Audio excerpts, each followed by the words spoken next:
Hello everyone, कैसे हो सभी लोग। मैं हूं आपका भास्कर भैया और आप सभी का स्वागत है आपके अपने चैनल भास्कर भैया केमिस्ट्री पर, जहां पढ़ते हैं पूरे एक लॉजिक और एक कंसेप्ट के साथ, जिससे आप 11th 12th तो बड़े तरीके से पढ़ो ही, पर अगर आप जेईई और नीट की तैयारी कर रहे हो तो वो भी अच्छी तरीके से कर पाओ। सो बच्चों, देखो हमारा जो चैप्टर चल रहा था तत्वों का वर्गीकरण एवं गुणधर्मों में आवर्तता, एंड आज है इसका लेक्चर नंबर 3। और जो इंपॉर्टेंट टॉपिक आज हम कवर करेंगे वो है हमारा आधुनिक आवर्त सारणी के बारे में। देखो बच्चों, इससे पहले का जो लेक्चर था, सेकंड लेक्चर, उसमें हमने क्या जाना था कि मैनलीफ की आवर्त तालिका या मैनलीफ की आवर्त सारणी क्या थी, जिसमें मैनलीफ ने ये बोला था कि आपके पास जो भी तत्व उसके टाइम तक ज्ञात थे उसने उनको परमाणु भार के बढ़ते हुए क्रम में रखा था, और उसने बोला था कि तत्वों के भौतिक और रासायनिक गुण परमाणु भार के आवर्ती फलन में उन पर निर्भर करते हैं, और कुछ टाइम के बाद क्या होगा, उनमें रिपीटेशन देखने को मिलेगा। ये बेसिक बात थी जो मैनलीफ ने कही थी। और इससे पहले जो साइंटिस्ट आए थे उन्होंने भी कहीं ना कहीं परमाणु भार को ये आधार मानते हुए टेबल या अपने नियम दिए थे, सही है। लेकिन आपको पता है कि परमाणु भार में क्या प्रॉब्लम आ रही थी, है ना। तो बाद में एक साइंटिस्ट आए थे, हेनरी मोजले। कौन साइंटिस्ट आए थे? हेनरी मोजले। तो उन्होंने एक बात कही कि आप यार हर बार ये जो परमाणु भार लेके चल रहे हो, क्या परमाणु भार ही आपके पास एक ऑप्शन बचा है, क्या कोई और तरीका नहीं है? तो हेनरी मोजले ने क्या किया, एक्सपेरिमेंट किया। उन्होंने एक्सपेरिमेंट किया उन्होंने किया कि जो हमारे पास जो तत्व है हमारे पास, ठीक है, तो उन तत्वों की जो एक्सरे होगी उनकी आवृत्ति ली जाए और ग्राफ बनाया जाए परमाणु भार तथा परमाणु क्रमांक के बीच में। इन्होंने इस तरीके से बात बोली कि अब क्या करो कि आप जो भी तत्व है उनसे जुड़ी जो एक्सरे होती है उसकी आवृत्ति को लो, और एक तरफ लो परमाणु भार और एक तरफ लो परमाणु क्रमांक, और उनके मध्य क्या बनाओ, ग्राफ बना के देखो, और फिर पता चलेगा कि ज्यादा अच्छा कौन है ना। क्योंकि देखो तत्वों की जो एक्सरे की जो आवृत्ति है वो एक तत्व का गुण हो जाता है, तो वो गुण परमाणु भार पे ज्यादा निर्भर करता है कि परमाणु क्रमांक पे। ए क्या है आपका? ए आपको ध्यान रखना है, जो आपका परमाणु भार होता ही है, इसका सिंबल होता है ये, ठीक है। और जेड क्या है आपके? परमाणु क्रमांक का सिंबल होता है, परमाणु क्रमांक, ठीक है। तो इन्होंने क्या किया, इन्होंने दो ग्राफ बनाए, ठीक है। एक ग्राफ ये रहा, दूसरा ग्राफ आपका ये रहा। ग्राफ में क्या लिया ना, एक तरफ तो क्या लिया, तत्वों के जो भी आपके एक्सरे थी उसकी आवृत्ति का वर्गमूल, ठीक है। ये क्या आवृत्ति, न्यू क्या होती है आपकी आवृत्ति, और ये क्या उसका वर्गमूल। तो एक तरफ तो उन्होंने क्या लिया, वाई अक्ष पे आवृत्ति ले ली, ठीक है। और एक बार क्या लिया उन्होंने, परमाणु भार लिया, और एक तरफ उन्होंने लिया परमाणु क्रमांक, इस प्रकार से। तो ये बेसिक उन्होंने ग्राफ बनाया था, ठीक है। अब क्या कर रहे हैं हम, तो यहाँ पे हम ये देख रहे हैं कि आपका किसी तत्व का जो गुण है, जैसे कि एक्सरे की आवृत्ति, वो क्या किसी तत्व का गुण हो जाता है, तो परमाणु भार और परमाणु क्रमांक पे कैसे निर्भर करता है। तो इन्होंने ये देखा कि जब आवृत्ति और परमाणु भार के मध्य ग्राफ बनाया था कि तत्वों का परमाणु भार लेफ्ट से राइट जाने पे बढ़ता हुआ जा रहा है, ठीक है। तो इन्होंने देखा कि ग्राफ जो होता है ना वो पूरा सीधा नहीं बनता, थोड़ा आड़ा टेढ़ा कुछ इस प्रकार से बनता है, ऐसे बिल्कुल सीधी लाइन नहीं मिलती है, थोड़े इसमें ऊपर नीचे ऐसे गड्ढे इसमें कुछ बनते जा रहे थे, ओके। लेकिन जब परमाणु क्रमांक के साथ जब ग्राफ बनाया गया तो उन्होंने देखा कि जैसे जैसे परमाणु क्रमांक बढ़ रहा है उनकी आवृत्ति ऑलमोस्ट सीधी सीधी बढ़ रही थी, यानी कुछ इस प्रकार से एकदम रेखीय ग्राफ जिसको बोलते हैं ना, ये क्या होता है आपको, एक रेखीय ग्राफ आपको मिला है यहाँ पे, बिल्कुल सीधा। और यहां पर क्या मिली आपको, टेढ़ी मेढ़ी रेखा,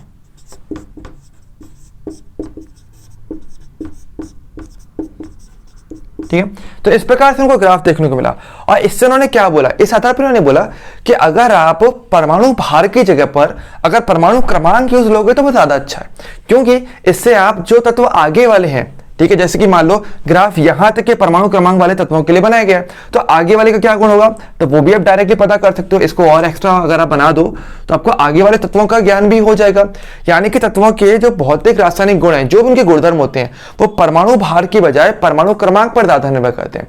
और इस आधार पर हेनरी मोजले ने एक नया नियम दिया था, क्योंकि मैनलीफ का सुधारा किया हुआ नियम ही है, तो इसको बोला गया आधुनिक आवर्त नियम। इसमें उन्होंने क्या बोला, इन्होंने ये कहा कि तत्वों के भौतिक रासायनिक जो गुण होते हैं वो परमाणु क्रमांक के आवर्त फलन होते हैं। इन्होंने ये कहा, सेम जैसे मैनलीफ ने बोला परमाणु भार के, इसने बोला परमाणु क्रमांक के। और क्योंकि मैनलीफ पहले नियम दे चुका था आवर्त नियम, और इसने क्या किया, उसको सुधारा और नई टाइम में आकर के दिया नियम, इसको बोला गया आधुनिक आवर्त नियम। और जिसके आधार पर आवर्त सारणी को फिर से बनाया गया और बोला गया आधुनिक आवर्त सारणी। तो यही बेसिक आइडिया होता है जो हेनरी मोजले बताता है कि अगर आप परमाणु भार की जगह पर परमाणु क्रमांक यूज करोगे तो उससे आप तत्वों को ज्यादा अच्छे तरीके से समझा पाओगे और उनका अध्ययन कर पाओगे। सो आज के लेक्चर में हम यही चीज सीखने वाले हैं कि भाई आधुनिक आवर्त नियम क्या था, मोजले ने क्या दिया, एंड हमारी आधुनिक आवर्त सारणी कैसी दिखती है। ओके, लेकिन क्लास स्टार्ट करने से पहले अगर आपने अब तक वीडियो को लाइक नहीं किया तो लाइक कर देना एंड चैनल को सब्सक्राइब जरूर करना। ओके, तो चलिए फिर आज की क्लास को स्टार्ट करते हैं।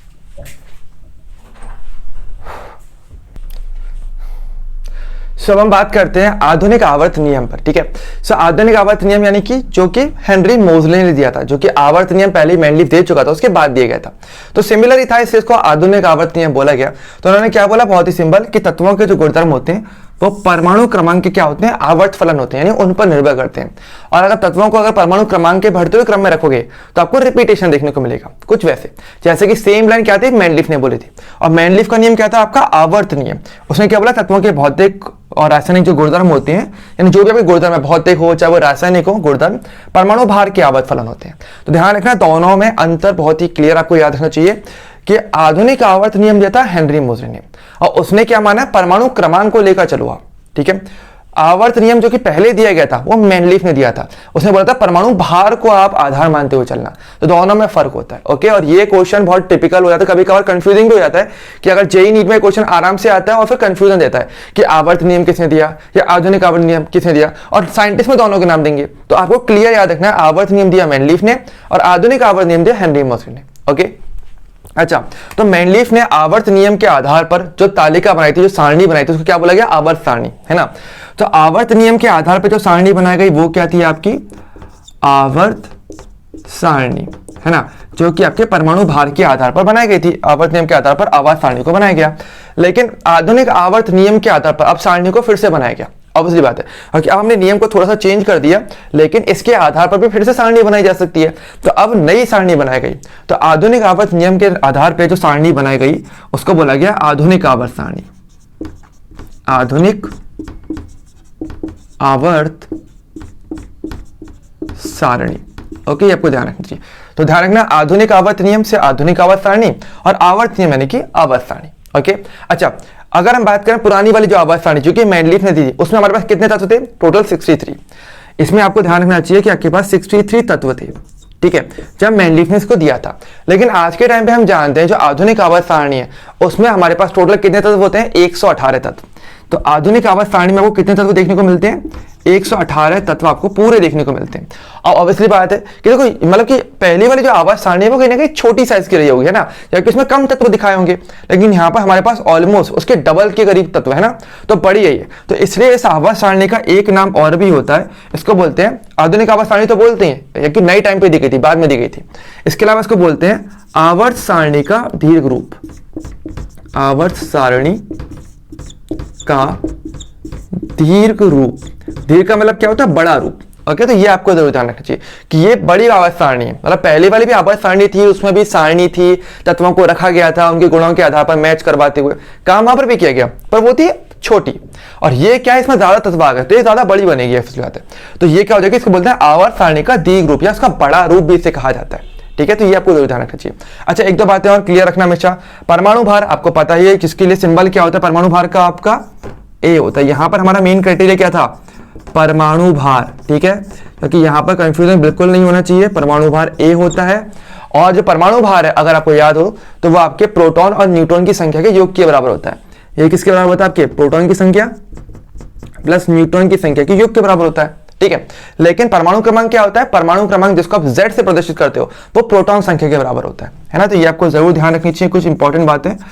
ओके, तो परमाणु क्रमांक होता है वो क्या होता है, किसी भी तत्व का जिसको आप Z से प्रदर्शित करते हो वो आपका हमेशा प्रोटॉन की संख्या जो कि नाभिक में होता है उसकी संख्या के बराबर होता है। ठीक है, तो ये बात को ध्यान रखनी चाहिए। तो आपको पता है कि हर तत्व के लिए जो प्रोटॉन की संख्या होती है वो अलग अलग होती है, इसलिए उसका परमाणु क्रमांक भी अलग अलग ही होता है। तो ऐसे में पहचान कर पाना या उन्हें विभेद कर पाना बहुत ईजी है, और इस आधार पर सारणी ज्यादा अच्छी तरीके से बन सकती है। ओके, तो पहले एक बार ऐसी सारी बातों को नोट कर लो, फिर हम आधुनिक आवर्त सारणी देखेंगे, उसके बारे में कुछ इंपॉर्टेंट बातें समझेंगे। तो फटाफट एक बार इसको नोट कर लिया जाए।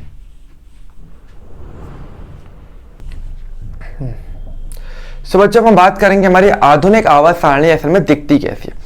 तो देखो ये बेसिकली आवर्त सारणी का एक ढांचा है जिसमें आपको पता चल जाएगा कि भाई तत्व यहाँ पे कैसे कैसे रखा गया है और सभी तत्वों को किस प्रकार से व्यवस्थित किया गया है। तो देखो पहली बात तो जो आपको जरूर ध्यान रखनी चाहिए कि हमारी जो आधुनिक आवर्त सारणी है जो आज के टाइम पे बनाई गई है, इसके अंदर टोटल हमारे पास 118 तत्व है। ठीक है, 118 तत्व। पुरानी वाले में कितने थे? केवल 63 तत्व थे जब मेंडलीफ के टाइम की बात थी। लेकिन जब मोजले के नियम के बाद, आधुनिक आवर्त नियम के बाद जब इस सारणी को बनाया गया तो आज के टाइम पे धीरे धीरे करके हमारे पास टोटल 118 तत्व पाए जाते हैं। ओके अच्छा, अगर सारणी की बात करें तो हमारे पास सारणी में क्या क्या होता है आपको पता है कि किसी भी सारणी के अंदर आपके पास जो क्षैतिज पंक्तियां होती हैं और एक आपके पास होती है ऊर्ध्वाधर पंक्तियां, है ना। तो यहाँ पर जो क्षैतिज पंक्ति है उनको आप क्या बोलते हो? आपको पता है, उनको आप आवर्त ही कहते हैं। जो हमारी क्षैतिज पंक्तियां होती हैं किसी भी सारणी में उसको हम क्या बोलते हैं? वही सेम बात जैसे मेंडलीफ के टाइम पे था, आवर्त। ठीक है, और यहाँ पर हमारे पास कितने आवर्त हैं आप गिन सकते हो, पहला, दूसरा, तीसरा, चौथा, 5, 6 और 7। ठीक है, तो हमारे पास टोटल यहाँ पे 7 आवर्त होते हैं। और जो हमारी ऊर्ध्वाधर पंक्तियां होती हैं, ऊर्ध्वाधर पंक्ति, ऊर्ध्वाधर जो हमारे पास पंक्तियां होती हैं उसको हम क्या बोलते हैं? उसको हम बोलते हैं वर्ग या फिर समूह। और यहाँ पर हमारे पास वर्ग या समूह ज्यादा होते हैं और वो होते हैं हमारे पास टोटल 18। ठीक है, ये आपको ध्यान रखना चाहिए कि हमारे पास अगर क्षैतिज पंक्तियों की बात की जाएगी यानी अगर लेफ्ट राइट अगर आप देखते हो तो हमारे पास टोटल 7 आती हैं और ऊर्ध्वाधर हमारे पास कितनी आती हैं? टोटल हमारे पास आती हैं 18 होती हैं। ओके, ये बात आपको ध्यान रखना है। अच्छा, कैसे कैसे होती है वो थोड़ा समझ लो। देखो अगर हम बात करेंगे 118 तत्वों के लिए तो देखो एक बात आपको ध्यान रखनी है कि हमारे पास अब ज्यादा तत्व हैं और हमारे पास ये सारणी भी काफी बड़ी है। तो इसको पढ़ने के लिए हम क्या करते हैं? इस पूरी सारणी को 4 भागों में विभाजित कर देते हैं। कौन कौन से भाग? देखो जो हमारे सबसे पहला जो पार्ट होता है जो कि हमारा ये हिस्सा है, ओके, जो एकदम लेफ्ट में है ये पार्ट, इसको हम बोलते हैं S block. Okay, S block. दूसरा जो पार्ट आता है जो हमारा वो आता है हमारा राइट वाला पार्ट। राइट वाला कौन सा? ये वाला जो हिस्सा है हमारे पास, ये जो पार्ट है हमारे पास, इसको हम क्या बोलते हैं? इसको हम बोलते हैं पी ब्लॉक। जो बीच वाला हिस्सा है इसको हम बोलते हैं डी ब्लॉक, यानी यहां से लेके यहां तक का पार्ट, ये जो पार्ट है हमारा इसको हम क्या बोलते हैं? इसको हम बोलते हैं डी ब्लॉक। ठीक है, और इसके अलावा देखो आपको दिख रहा होगा कि एक जो बॉक्स है वो हमारा नीचे और अलग से बना हुआ है ना। तो ये जो बॉक्स है जो अलग से बना हुआ है इसको हम बोलते हैं एफ ब्लॉक। तो असल में हमने किया क्या? हमने इस पूरी आवर्त सारणी को 4 भागों में विभाजित किया है। 4 भागों में विभाजित क्यों किया गया? क्योंकि इसके आधार पर अब इस आवर्त सारणी को पढ़ पाना या समझा पाना काफी इजी हो जाता है। सबसे लेफ्ट का जो पार्ट है जिसमें हमारे स्टार्टिंग में 2 वर्ग आते हैं वो है हमारा एस ब्लॉक का। ओके, सबसे राइट वाला जिसमें हमारे बचे 6 वर्ग आ गए, 1 2 3 4 5 6 वर्ग जिसमें आ गए वो हमारा कौन सा है? P block. बीच वाले में हमारा डी ब्लॉक होता है और लास्ट अलग से हमारा एक होता है एफ ब्लॉक। इस तरीके से बेसिकली हमें सारणी को बनाया गया। ओके, अब देखो यहाँ पर कुछ बातें और हैं जो हम पहले क्लियर कर लेते हैं बहुत अच्छे तरीके से। देखो जैसे कि तत्वों को व्यवस्थित किया जाए तो हमने क्या बोला था? आवर्त सारणी में तत्वों को परमाणु क्रमांक के बढ़ते हुए क्रम में रखा गया। ठीक है, परमाणु क्रमांक जो कि प्रोटॉन संख्या को प्रदर्शित करता है। तो सबसे पहला जो परमाणु हमारे पास आता है जिसका परमाणु क्रमांक 1 होता है वो है हमारा हाइड्रोजन। ठीक है, अच्छा हाइड्रोजन यहाँ पर आ गया। फिर अगला जो हमारा तत्व है वो कहाँ पर आएगा? वो हीलियम होता है जो कि हमारा यहाँ पर आता है। देखो ध्यान रखना, पढ़ना आपको वैसे ही जैसे कि आप एक लाइन को पढ़ते हो, किसी किताब की लाइन को। कैसे पढ़ते हो? लेफ्ट टू राइट, जब एक लाइन खत्म हो जाती है फिर आप दूसरी लाइन पे स्टार्ट करते हो, है ना। तो मैं मानता हूँ यहाँ पे थोड़ा गैप काफी ज्यादा है लेकिन कोई प्रॉब्लम नहीं है। पहले हाइड्रोजन, फिर आपका हीलियम आता है जिसका परमाणु क्रमांक 2 है। फिर हमारे पास नेक्स्ट लाइन यहाँ से स्टार्ट होगी अगली जगह से, हाइड्रोजन के नीचे यहाँ लिथियम, बेरिलियम, फिर यहाँ boron, carbon, nitrogen, oxygen, fluorine, फिर नियॉन आता है। हमारी लाइन खत्म हो गई। उसके बाद कहां से शुरुआत करोगे? अगेन लिथियम के नीचे आ जाओगे। तो इसके बाद आता है हमारे पास sodium, magnesium, aluminium, silicon, phosphorus, sulphur, chlorine, argon आता है। फिर आर्गन पे लाइन फिर खत्म हो गई। फिर हम फिर स्टार्ट करेंगे कहां से? आर्गन के बाद सोडियम के नीचे अगली लाइन से, जो कि हमारा हो गया पोटेशियम, कैल्शियम। फिर इसके बाद हमारे पास स्कैंडियम आता है, टाइटेनियम आता है और बहुत सारे तत्व आते हैं। करीब 10 तत्व यहाँ पर आते हैं।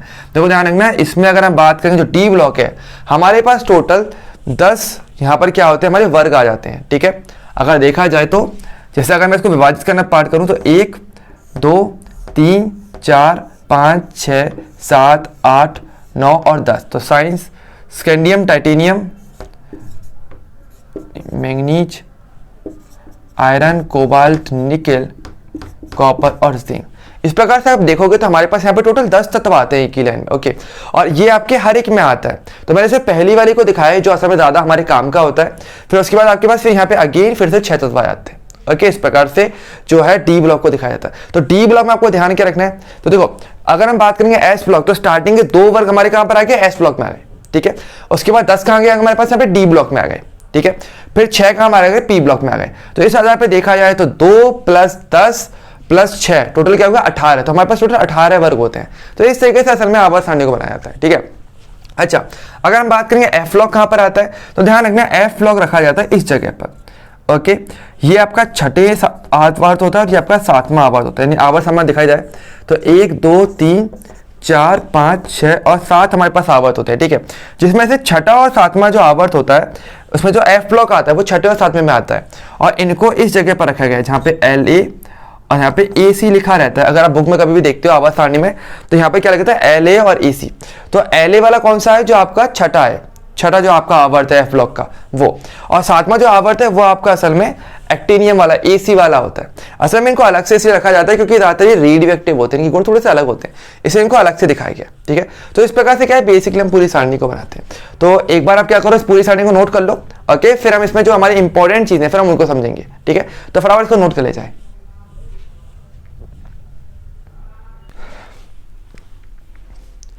सो बच्चों देखो, जैसे हमने बात किया था कि जो आधुनिक आवर्त सारणी है इसको 4 ब्लॉक में हमने बांटा है। ठीक है, सबसे पहला जो ब्लॉक आता है हमारे पास वो है हमारा एस ब्लॉक। ठीक है, तो एस ब्लॉक की अगर बात करेंगे तो जो हमारी जो वर्ग संख्या 1 तथा जो वर्ग संख्या आपकी 2 होती है, ये 2 आपके क्या होते हैं, एस ब्लॉक के अंदर आते हैं। जैसे क्या जो पहला वाला जो वर्ग है आपका, ये है आपका फर्स्ट और ये है आपका सेकेंड। तो इन दोनों ही वर्गों को क्या बोलते हैं, आप एस ब्लॉक में माना जाता है। ठीक है, अच्छा एस ब्लॉक के तत्वों की कुछ खास बात है, पहले वो समझो। पहली चीज तो क्या है, एस ब्लॉक के तत्व, ये सभी तत्वों को एस ब्लॉक क्यों कहा जाता है, क्योंकि अगर आप इनका इलेक्ट्रॉनिक विन्यास अगर लिखते हो तो अंतिम इलेक्ट्रॉन एस उपकोष में प्रवेश करता है।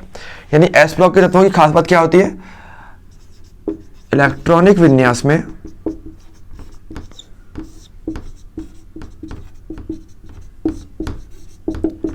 अंतिम इलेक्ट्रॉन एस उपकोष में प्रवेश करता है।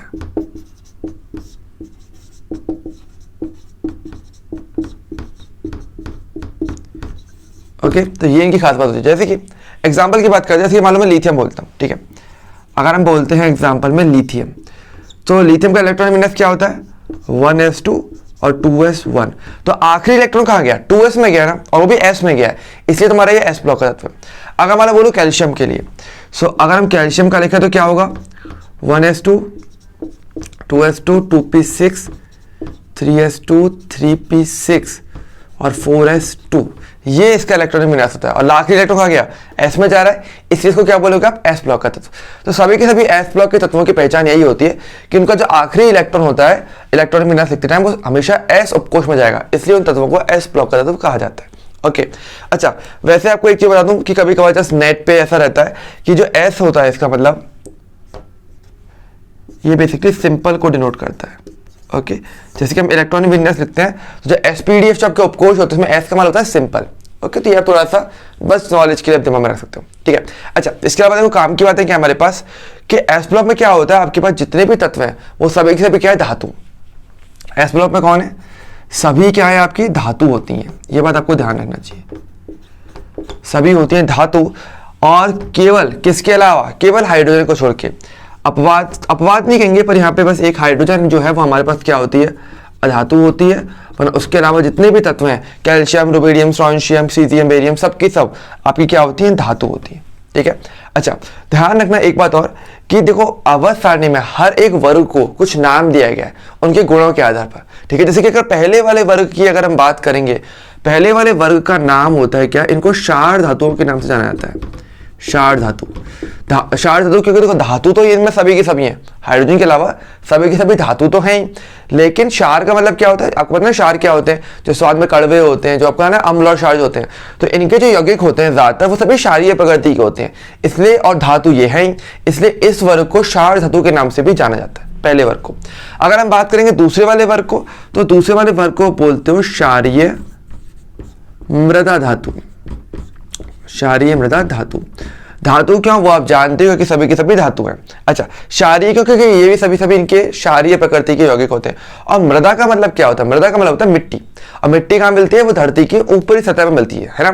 तो इनके जो यौगिक होते हैं वो असल में पृथ्वी, हमारी जो धरती है उसके ऊपरी सतह मिट्टी वाले हिस्से में मिल जाते हैं, इसलिए इनको क्षारीय मृदा धातु के नाम से जाना जाता है। ओके, अच्छा, इसके अलावा अगर मैं इनके इलेक्ट्रॉनिक विन्यास की बात करूं तो एस ब्लॉक में अगर बात करेंगे तो फर्स्ट वर्ग जो है इसका जो सामान्य इलेक्ट्रॉनिक विन्यास होता है वो NS1 होता है और इसका NS2 होता है।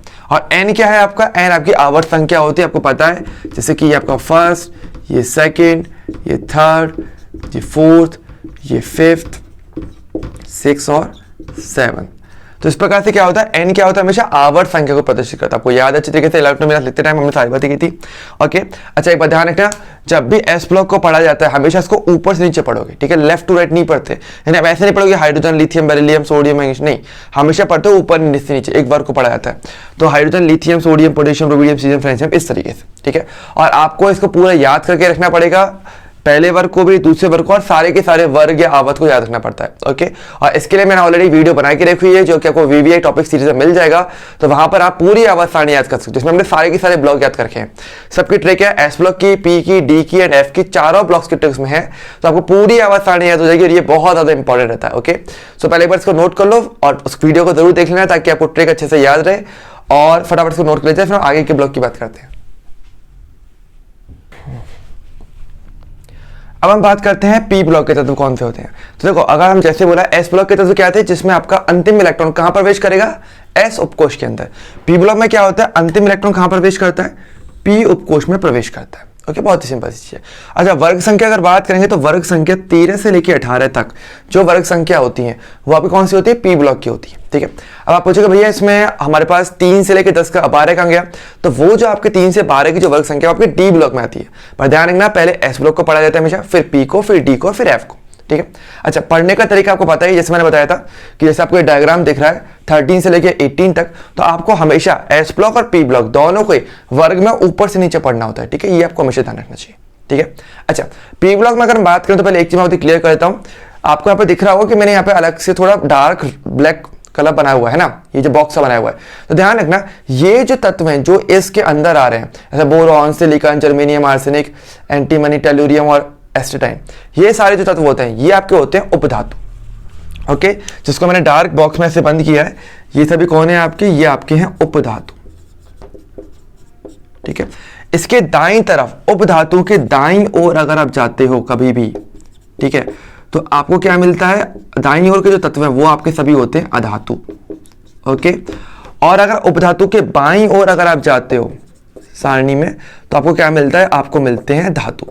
ओके, तो आपको ये जरूर ध्यान रखना चाहिए कि अगर बात करें पी ब्लॉक के अंदर, ये एक ऐसा ब्लॉक है, अकेला ऐसा ब्लॉक जिसके अंदर धातु, अधातु और उपधातु तीनों ही देखने को मिल जाते हैं। तो एक ऐसे छोटा सा एक जस्ट रीजनिंग वाला क्वेश्चन आ जाता है कि कौन सा ब्लॉक है जिसमें धातु, अधातु, उपधातु तीनों मिलते हैं, तीनों टाइप के तत्व मिल जाते हैं, वो पी ब्लॉक होता है। तो ये जो लाइन है ये क्या कर रही है, धातु को और अधातु को अलग करती है। ठीक है, तो ये तो आपकी क्या हो गई, तो जो एकदम सीधी तिरछी लाइन आ रही है, ये तो क्या हो गया, उपधातु। इसके दाईं तरफ क्या है, धातु, और इसके बाईं तरफ क्या है, अधातु होते हैं। ठीक है, पहली चीज आपको ये ध्यान रखना है। अच्छा, इसके अलावा देखो, जैसे मैंने बताया था कि हर एक वर्ग को क्या करते हैं, हम एक नाम देते हैं। ठीक है, तो यहां पर भी हर एक वर्ग का कुछ ना कुछ नाम है, तो हम हर एक वर्ग का नाम आपको जरूर पता होना चाहिए। ठीक है, जैसे एस ब्लॉक में था, तो अगर हम बात करेंगे जो कि हमारा 13th वाला है, ठीक है, सबसे 13 से शुरुआत करते हैं। 13 को शुरुआत किससे, इसकी बोरॉन से हो रही है ना, इसलिए 13th वाले वर्ग को बोरॉन परिवार के नाम से जानते हैं। ओके, बोरॉन परिवार। ओके, जो सबसे टॉप पे आता है वो क्या मुख्य होता है ना, उसी के नाम से पूरा घर चलता है। सेम ऐसे बोरॉन क्या सबका मुख्य है, यहाँ पे सबसे टॉप पे है, इसलिए इसका नाम के आधार पे बोरॉन परिवार। अच्छा, अगर हम बात करते हैं 14th के लिए, 14 में देखो किससे शुरुआत हो रही है, कार्बन से, तो मुख्य कौन हो गया, कार्बन, तो शुरुआत क्या होगी, नाम क्या हो जाएगा, कार्बन परिवार। सिंपल, तो इनका नाम थोड़ा सा इजी हो जाता है हमारे लिए, है ना, जो मुख्य होता है उसी के नाम पे घर चलता है, तो वही यही है।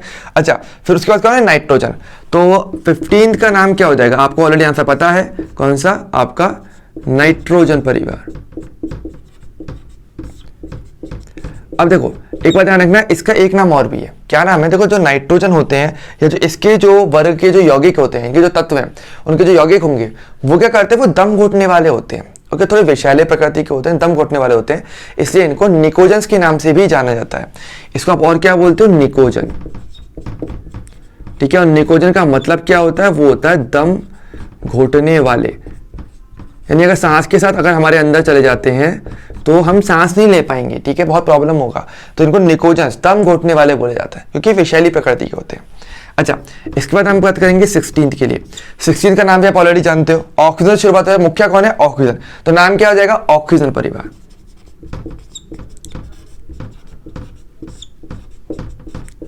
अब देखो इनका भी क्या है, एक नाम और भी है, इनका दूसरा नाम क्या होता है कि देखो ऑक्सीजन जो होता है ना, या इसके जो वर्ग के जो अन्य तत्व हैं वो अयस्क बनाने वाले होते हैं, अयस्क इनके बहुत बनते हैं, तो इनको जो है चालकोजन के नाम से भी जानते हैं। क्या नाम है, चालकोजन।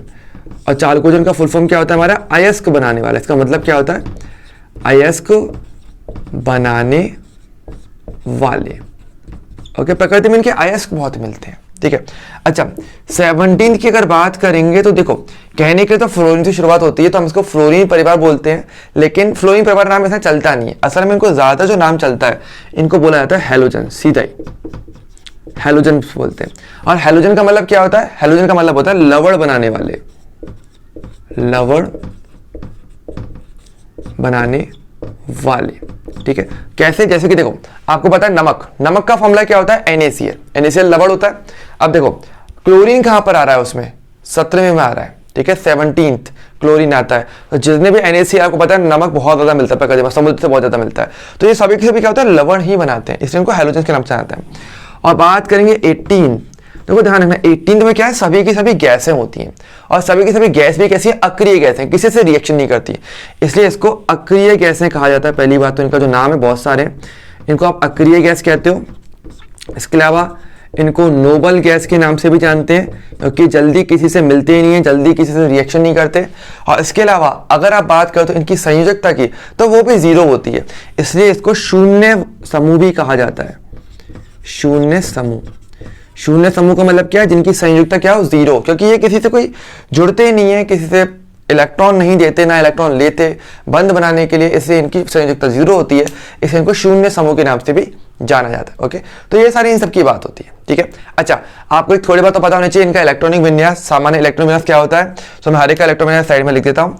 अगर हम बात करेंगे 13 वाले की, तो इसका विन्यास होता है आपको क्या सा, NS2NP1 होता है, ठीक है। 14 का क्या होता है, NS2NP2, इसका NS2NP3, NS2NP4, NS2NP5 और NS2NP6। ये सभी क्या होता है, आपके हर एक वर्ग का क्या होता है, विन्यास हो जाता है, ठीक है। अच्छा, हालांकि हमें ध्यान रखना है, एक यहाँ पे हमारे पास अपवाद कहाँ पे आता है, हीलियम का, क्योंकि हीलियम का विन्यास क्या होता है, 1s2। तो कहने के लिए हम क्या बोल रहे हैं कि भाई आखिरी इलेक्ट्रॉन कहाँ जा रहा है, S में जा रहा है, लेकिन ये P ब्लॉक में रखा गया है, क्यों, क्योंकि इसके गुण अक्रिय गैसों के समान होते हैं, सिर्फ इस रीजन से इसको रखा गया है। आपको पता है ना कि जब सारणी बनाई जाती है तो एक ही वर्ग में जो तत्व रखे जाते हैं उनके गुण एक जैसे माने गए, इसलिए हम S ब्लॉक और P ब्लॉक को एक वर्ग के रूप में पढ़ते हैं, ऊपर से नीचे, ठीक है। तो ये आपको जरूर ध्यान रखना चाहिए, ठीक है। तो बस को नोट कर लो, फिर हम बात करेंगे D block and F block के लिए, तो फटाफट नोट कर ले जाए इसे। अब हम बात करते हैं डी ब्लॉक के तत्व के लिए। तो अगर बच्चे बात की जाए डी ब्लॉक के तत्व कौन से होते हैं, जैसा को पता है बिल्कुल नाम के अकॉर्डिंग, जैसे एस ब्लॉक क्या था, जिसमें अंतिम इलेक्ट्रॉन कहां प्रवेश करता है, एस उपकोष में। पी क्या था आपका, जहां अंतिम इलेक्ट्रॉन पी उपकोष में प्रवेश करता है, ठीक है। डी में क्या होगा, अंतिम इलेक्ट्रॉन कहां होगा, जब आप इलेक्ट्रॉनिक विन्यास सीखोगे डी उपकोष में प्रवेश करेगा। और वर्ग संख्या की कहां से कहां तक है, वर्ग संख्या 3 से लेकर 12 तक। तो आप आराम से इसका डायग्राम देख सकते हो कि वर्ग संख्या 3 से लेकर वर्ग संख्या 12 तक तत्व क्या है आपके डी ब्लॉक के, और इनका आवर्त कहां होता है, 4 से लेकर 7 में इनका आवर्त देखने को मिलता है। ओके, अच्छा, डी ब्लॉक के तत्वों में अगर बात करेंगे तो सभी के सभी क्या होते हैं, धातु ही होते हैं, ध्यान रखना। और इनको क्या है, संक्रमण धातु के नाम से जाना जाता है, संक्रमण धातु, ठीक है।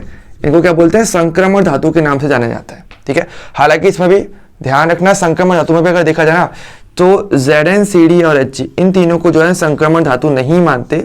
ओके, अपवाद क्या है इसमें हमारा, Zn, Cd और Hg, ये जो है आपके संक्रमण धातु नहीं कहे जाते।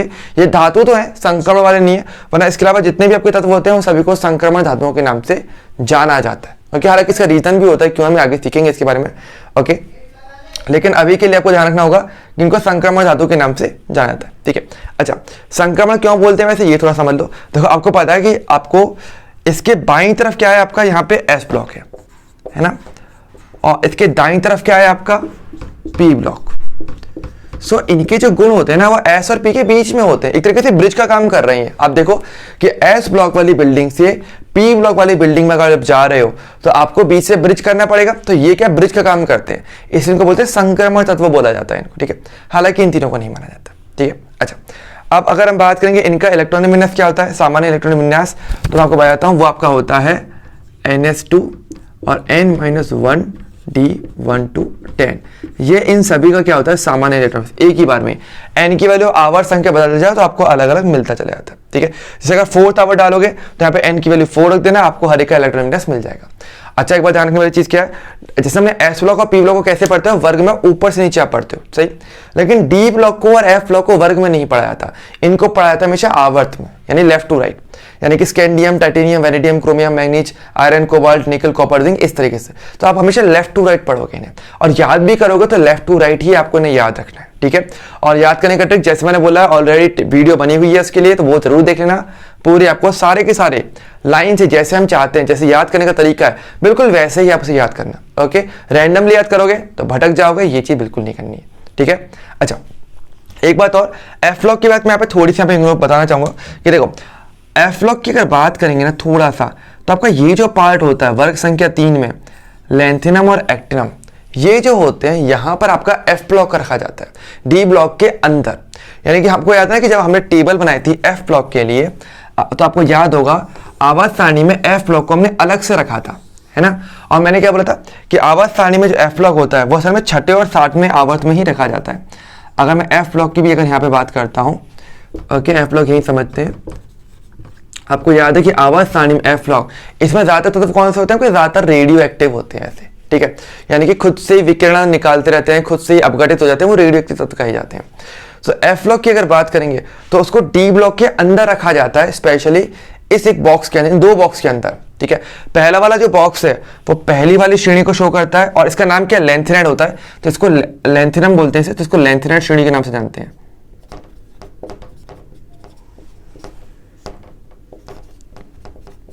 और दूसरा वाला जो है 7वां वाला वो AC से स्टार्ट होता है, इसका नाम होता है एक्टिनम, इसलिए इसको एक्टिनाइड श्रेणी बोलते हैं।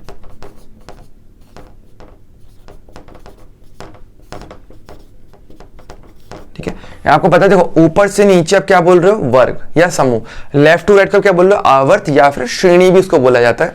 तो लैंथिनम से शुरुआत हो रहा है, इसलिए 6ठे वाले जो आपका आवर्त होता है एफ ब्लॉक का, उसको बोला जाता है लैंथिनाइड श्रेणी, और 7वें वाले को क्या बोलते हैं, 7वें वाले को एक्टिनाइड, क्योंकि AC एक्टिनम से स्टार्ट होता है। ठीक है, तो यहाँ पर हम मेंशन भी कर देते हैं इसे कि जो पहला तत्व कौन सा होगा, यहाँ पर लैंथिनम होगा और यहाँ पर AC होगा, और इन सभी के सभी तत्वों को जितने भी इसके अंदर आते हैं उन सभी को यहाँ रखा जाता है। ठीक है, अच्छा बता दो वैसे एफ ब्लॉक में बात करेंगे तो एक जो आपकी श्रेणी होती है उसमें 14 तत्व होते हैं टोटल, 14 तत्व यहाँ पे और 14 तत्व इसके नीचे आते हैं। ठीक है, तो ये काफी इंपॉर्टेंट होते हैं। अगेन जैसे मैं बताया तत्व आपको कैसे याद करते हैं उसकी चिंता मत करना, वीडियो बनी हुई है, सिर्फ देख लेना।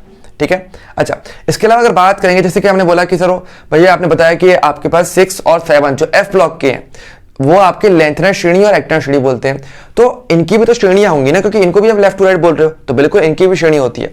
अच्छा डी ब्लॉक में नाम बहुत ही सिंपल होता है। अगर हम बात करेंगे जैसे सबसे पहला वाला अगर बात करेंगे तो 4th जो आवर्त है उसमें सबसे पहली श्रेणी देखने को मिलेगी, इसको बोलते हैं प्रथम संक्रमण श्रेणी। इसको क्या बोलते हो, फर्स्ट या फिर प्रथम, कुछ भी बोल सकते हो, फर्स्ट या प्रथम संक्रमण श्रेणी, बिल्कुल नाम के अकॉर्डिंग। पहले वाले को क्या बोलते हैं, प्रथम संक्रमण श्रेणी, दूसरे वाले को क्या बोलते हैं, सेकंड संक्रमण श्रेणी, तीसरे को बोलेंगे थर्ड संक्रमण श्रेणी, चौथे को बोलोगे 4th संक्रमण श्रेणी। ओके, तो बस आपको संक्रमण तत्व के नाम पे संक्रमण श्रेणी लगाना है बस, और कुछ नहीं करना है, बहुत ही सिंपल नाम है। ठीक है, तो प्रथम संक्रमण श्रेणी, द्वितीय, तृतीय और चतुर्थ या 4th संक्रमण श्रेणी, ये इनके नाम हो जाते हैं। तो बहुत ही सिंपल है। तो यहाँ पर आपको जो है श्रेणियों का नाम रखना बहुत ही होता है। डी ब्लॉक में पहला, दूसरा, तीसरा, चौथा संक्रमण श्रेणी, और एफ ब्लॉक में क्या होता है आपके पास 6ठे और 7वें आवर्त में 6ठे वाला, क्योंकि लेंथिनम से स्टार्ट होता है LA से, इसलिए उसके नाम पे क्या बोला गया, लेंथिनाइड श्रेणी, क्योंकि वो मुख्य हो गया। यहाँ पर देखो मुख्य कौन है, आप लेफ्ट टू राइट पढ़ रहे हो ना, तो सबसे शुरुआत में आएगा वो मुख्य हो जाएगा, तो लेंथेनम से स्टार्ट हो रहा है इसलिए लेंथेनम श्रेणी। यहाँ पर एक्टिनम से स्टार्ट हो रहा है एसी से, इसलिए वो मुख्य हो गया तो एक्टिनम श्रेणी। इस प्रकार से इनको क्या सभी को नाम दिया जाता है, ठीक है। अच्छा, क्योंकि डी ब्लॉक क्या होता है आपका संक्रमण तत्व कहा जाता है इनको, ठीक है। डी ब्लॉक क्या बोला, संक्रमण धातु या संक्रमण तत्व बोलते हैं। हमारे जो एफ ब्लॉक है वो डी ब्लॉक के अंदर आया ना, क्योंकि आप देखो ये पूरे के पूरे 14 तत्व यहाँ पे लेंथेनम के 14 तत्व एक्टिनम के, वो सभी के सभी डी ब्लॉक के अंदर इस छोटी सी जगह में आ जाते हैं, ठीक है। तो इसको क्या बोलते हो, इनको अंतः संक्रमण तत्व के नाम से भी जाना जाता है। एफ ब्लॉक का एक नाम और क्या है, एफ ब्लॉक को हम बोलते हैं अंतः या अंतर संक्रमण तत्व। और आपको ध्यान रखना चाहिए एफ ब्लॉक में भी क्या होता है, सभी की सभी धातु ही होती हैं, ठीक है। ये सभी के सभी क्या है, ये सभी आपके क्या रहते हैं, धातु। ओके, सो यहाँ फ्लो चार्ट में आप आराम से देखते हो, तो D block, F block, S block सब में धातु होती है। और एस ब्लॉक में बस एक हाइड्रोजन था जो कि हमारा अधातु था, और पी ब्लॉक एक ऐसा ब्लॉक होता है जिसके अंदर धातु, अधातु और उपधातु तीनों ही कैटेगरी देखने को मिल जाती है। तो ये इनके बीच का डिफरेंस होता है जो काफी अच्छा रहता है। ओके, सो आप एक बार इसको देख लो आराम से, बहुत काम की चीजें है।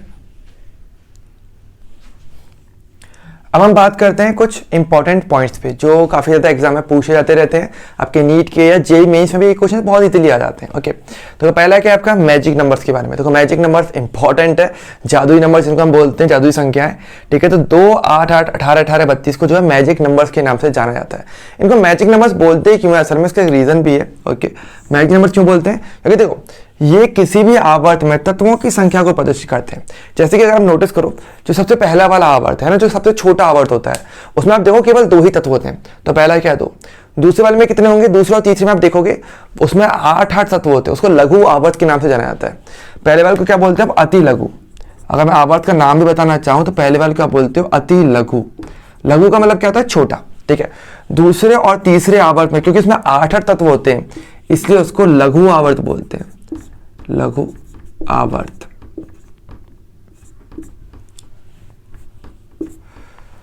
अगर हम बात करेंगे आपके पास तीसरे और चौथे को, इसको बोलते हैं दीर्घ आवर्त। दीर्घ का मतलब क्या होता है, बड़ा, क्योंकि अब देखो यहाँ पे क्या 18 तत्व हैं, तो इसको आप क्या बोलते हो, दीर्घ आवर्त बोलते हो, ठीक है। और लास्ट वाले में इसके बाद और इसके बाद भी क्या होता है 13 होते हैं।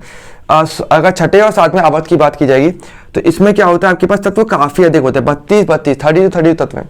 और इसको हम क्या बोलते हैं, इसको हम बोलते हैं अति दीर्घ, बड़े से भी बड़ा, ठीक है। तो ये बेसिकली क्या होता है आपके आवर्त को प्रदर्शित करते हैं, आवर्त में तत्वों की संख्याओं को, इसलिए इनको बोलते हैं मैजिक नंबर्स। और इनका जो यूज है वो इलेक्ट्रॉनिक विन्यास को शॉर्टकट में लिखने के लिए भी किया जाता है। और इसके लिए भी अगेन मैंने वीडियो बनाई हुई है कि किसी भी इलेक्ट्रॉनिक विन्यास को शॉर्टकट में कैसे लिखते हैं, तो अगर आपको वो नहीं आता तो वो जरूर देख लेना, उसमें भी अगेन मैजिक नंबर्स का मैंने प्रॉपर यूज करके भी दिखाया, तो आपको जरूर देखना। ओके, अच्छा, तो ये तो आपके हो गए आवर्त की बात है। इसके अलावा एक और बात आते हैं एस ब्लॉक और पी ब्लॉक। जैसे कि मैंने बताया स्टार्टिंग में कैसे पढ़ते हैं, पहले एस ब्लॉक, फिर पी ब्लॉक, फिर डी और फिर एफ। तो एस ब्लॉक और पी ब्लॉक जो होता है ना, इसके सम्मिलित रूप को, इनको मिला करके जिनके जो तत्व होते हैं इनको निरूपक तत्व के नाम से जाना जाता है।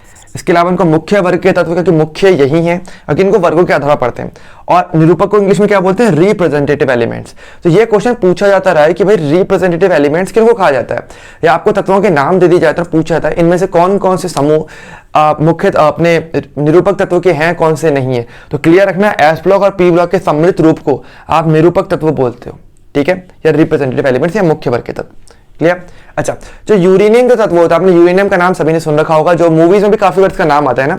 तो यूरेनियम जिसका परमाणु क्रमांक क्या होता है, 92 होता है, जो कि आपके एफ ब्लॉक के अंदर पाया जाता है। अगर उसकी बात करेंगे तो उसके बाद के जो तत्व होते हैं उनको परा यूरेनियम, परा का मतलब होता है बाद में, तो यूरेनियम के बाद वाले तत्व बोलते हैं परा यूरेनियम तत्व के नाम से जाना जाता है। ओके, अच्छा, इसके अलावा जैसे मैंने बताया था ZnCdHe जो कि डी ब्लॉक के तत्व तो हैं, लेकिन इनको आप संक्रमण तत्व नहीं मानते हो। ओके, तो डी ब्लॉक के तत्व तो आपके रहते ही हैं, पर इनको संक्रमण तत्व नहीं मानते। ओके, ध्यान रखना, इनको संक्रमण तत्व नहीं माना जाता है।